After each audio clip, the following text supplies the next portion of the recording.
Olá, pessoal! Bem-vindos a mais uma análise nossa. E hoje a gente vai mergulhar fundo na realidade da sala de aula contemporânea. A ideia aqui é entender como a gente pode sair daquele modelo engessado de mera inserção mecânica para construir espaços de verdadeira inclusão democrática. Todo o material que vai guiar nossa explanação de hoje é baseado no trabalho riquíssimo da professora Ana Cláudia Moser sobre educação e diversidade. É um tema absolutamente fascinante, porque afinal de contas, o papel da escola vai muito além de só passar conteúdo na lousa, né? A gente está falando de formar cidadãos em uma sociedade incrivelmente plural. Certo, vamos mergulhar direto nisso. Dá uma olhada nessa citação sensacional do Paulo Freire, que já define muito bem o tom da nossa jornada. É um lembrete poderoso de que a neutralidade na educação é, na verdade, um grande mito. Absolutamente toda a ação pedagógica carrega uma visão de mundo. Analisando as fontes, a gente percebe que o desafio não é tentar ser um robô imparcial, mas sim ter aquela consciência crítica para se perguntar: a prática do dia a dia nas escolas está servindo para incluir e emancipar? Ou será que ela está, mesmo sem querer, reproduzindo a exclusão? É uma provocação inicial incrível para qualquer educador. E para organizar essa reflexão, a gente dividiu a análise de hoje em três etapas super diretas. Primeiro, o despertar conceitual, depois os direitos estruturais e gestão, e para fechar com chave de ouro, o multiculturalismo na prática. Começando então pelo nosso ponto número 1, o despertar conceitual. É aqui que a gente precisa entender de cara a diferença entre diversidade e desigualdade. E, gente, essa distinção muda o jogo todo. O dicionário define diversidade simplesmente como variedade. Pensa num jardim enorme. A diversidade é ter flores de todas as cores, tamanhos e origens ali. É algo completamente natural e bonito de se ver. Só que a desigualdade acontece quando o jardineiro decide regar só as flores de uma cor específica, deixando as outras murcharem. Trazendo isso para a nossa sociedade, a desigualdade é exatamente isso, uma construção estrutural que penaliza as diferenças naturais. Ela transforma características que seriam apenas diversas em desvantagens reais no acesso a direitos básicos, como saúde e, claro, educação. E esses dados sobre distribuição de renda ilustram brilhantemente essa nossa analogia do jardim. A gente consegue ver os diferentes perfis que formam uma enorme diversidade da população, mas as pilhas de dinheiro em que eles se apoiam revelam alturas drasticamente diferentes. Olha só, isso não é natural, isso é a desigualdade social pura e simples. É a visualização mais clara possível de como identidades diversas são colocadas em patamares de recursos profundamente desiguais. Ou seja, cria-se um ponto de partida injusto muito antes de um aluno sequer pisar dentro de uma escola. E, como era de se esperar, o impacto econômico vira um efeito cascata imediato. Aqui, as diferentes alturas dessas pilhas de livros mostram a média de anos de estudo. Dá para notar uma vantagem enorme de anos de escolaridade para homens e mulheres brancos em comparação a homens e mulheres negros. A desigualdade econômica se traduzindo perfeitamente em desigualdade educacional. Escolarizar mal as populações mais desfavorecidas é um jeito muito eficaz de apenas manter a riqueza concentrada onde sempre esteve. Entender isso é vital para sacar que a escola não vive numa bolha isolada do resto do mundo. Isso nos leva a um conceito fascinante que as fontes destacam: a alteridade. Não é uma palavra que a gente usa no boteco, mas o significado é essencial. Alteridade é basicamente o processo de se deparar com o outro, com aquilo que é desconhecido, com valores culturais que fogem do nosso próprio padrão. E sim, pode gerar um baita estranhamento e até um desconforto inicial. Mas o pulo do gato é que é exatamente enfrentando e acolhendo esse desconforto que a gente constrói a empatia verdadeira.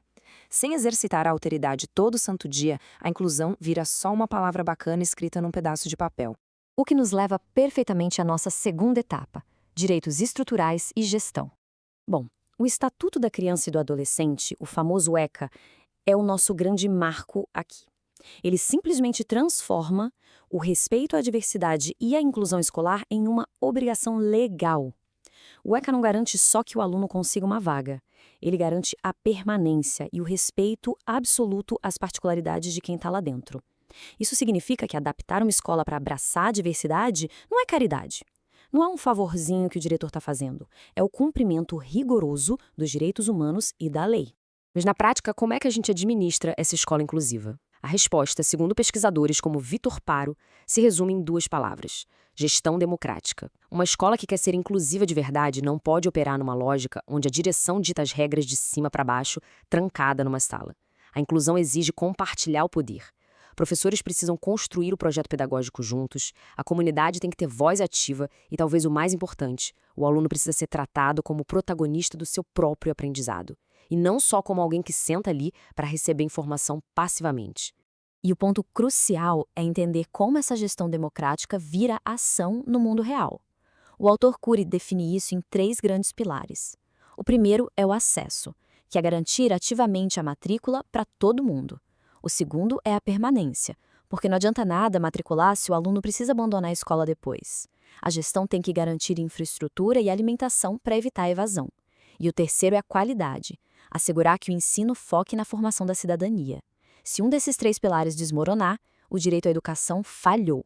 Entramos agora na nossa terceira e última parte, multiculturalismo e a prática em sala de aula. E aqui a gente toca num dos desafios mais intensamente debatidos hoje em dia.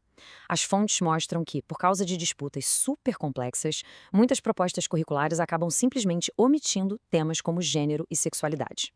Mas o papel da educação, de uma forma bem imparcial, é reconhecer que a diversidade existe, ponto. A escola é o teto de alunos com identidades múltiplas. Para quem está comprometido com o multiculturalismo real, a reflexão é: como a gente garante o respeito à dignidade humana de absolutamente todos, sem marginalizar as realidades de quem está ali estudando? É, sem dúvida, uma navegação complexa, mas não dá para fugir dela. Então, para agir diante de todos esses desafios gigantes, a perspectiva da educação popular traz algumas rotas práticas que são simplesmente formidáveis.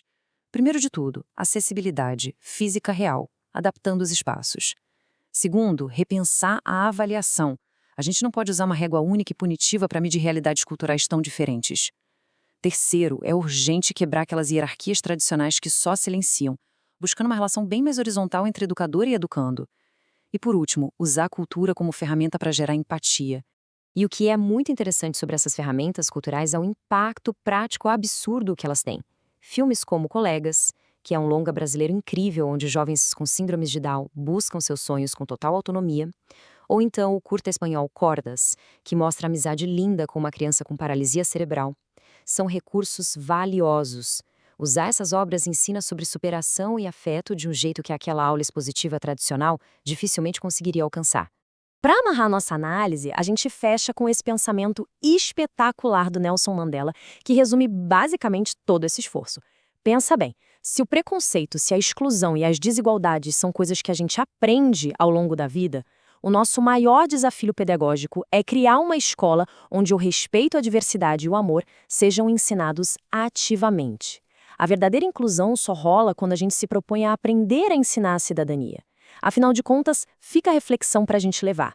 Se as paredes de uma escola pudessem refletir a sociedade que a gente quer construir, o que elas mostrariam amanhã?